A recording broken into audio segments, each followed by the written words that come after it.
Good morning. Today I'm going to be looking at April the 26th, 1990 from my MTC Mission Journal. Well, another marvelous day is over, and as you can see, I received another letter from Carmen, which I loved. I realized today that in each of her letters, she says how happy she is to receive my letters, but I probably should know that. Tomorrow, I'm going to write the best letter to Carmen I have ever written. She loved my first tape. I wonder what she thought of my second tape. I just hope she sends it back. Yeah, I guess I do gush on a little bit too much about this, but come on, give me a break.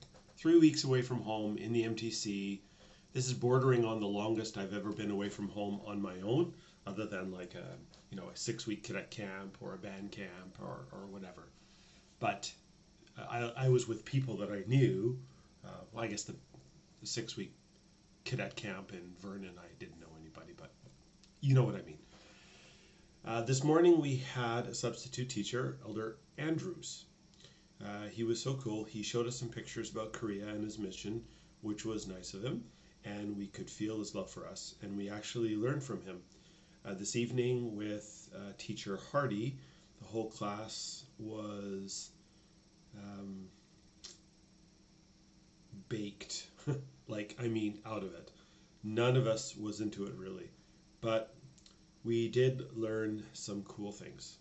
And that happened from time to time where you just had a full day, or it's just a full week. You know how it is on a Friday at the end of a work week. It's just really hard. This morning we had our weekly large group meeting. Today's topic was inviting. It was pretty good, but not nearly as good as last week's Feeling the Spirit discussion. We talked about being both bold and stiff. I don't know what I meant by that, but okay.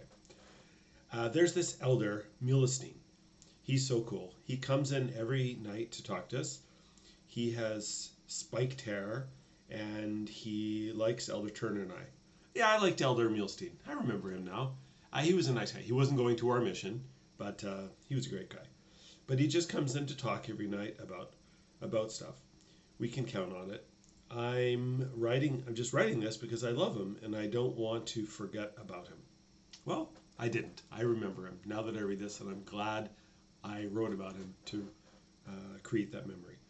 I want to make sure I get a picture of him before he leaves. Yes, and in my mission pictures, I do have a picture of him. Elder Huso in our district is one of the most interesting men I have ever met.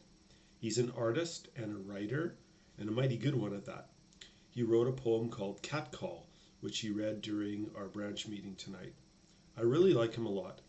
When we were alone, I confessed to him that I wrote some stuff for Carmen. I told him that I'm a romantic, and I enjoy writing poetry, but just for Carmen. In fact, that is what I'm going to try to do tomorrow. I want to shout it to the world that I love her, and of course I want to show repentance too. One thing I also want to write tonight is that I love Granny and Grandpa so much. I'm afraid I'll never see them again, especially that this year is their 50th wedding anniversary. I pray a blessing on them, and I miss them. So that summer that I left on my mission, the family did a journey from Surrey to Winnipeg, which included Ian and Connie from Coquitlam, my parents, Granny and Grandpa. David and Brian couldn't go. I guess they were working. And then my cousins Ian and Naldo, and they all met Art and Sharon and their kids and other family members, and they had this massive 50th anniversary party. And I have the pictures, and it looked like it was amazing. They gave them a cruise present, and it was just a wonderful family reunion. So I say there, I fear that I'm afraid I'll never see them again. Well, that's not true. I got back from my mission, and at the airport waiting for me, of course, Mom and Dad and Granny. Granny came. Grandpa didn't come out, but Granny came. Carmen was there, of course.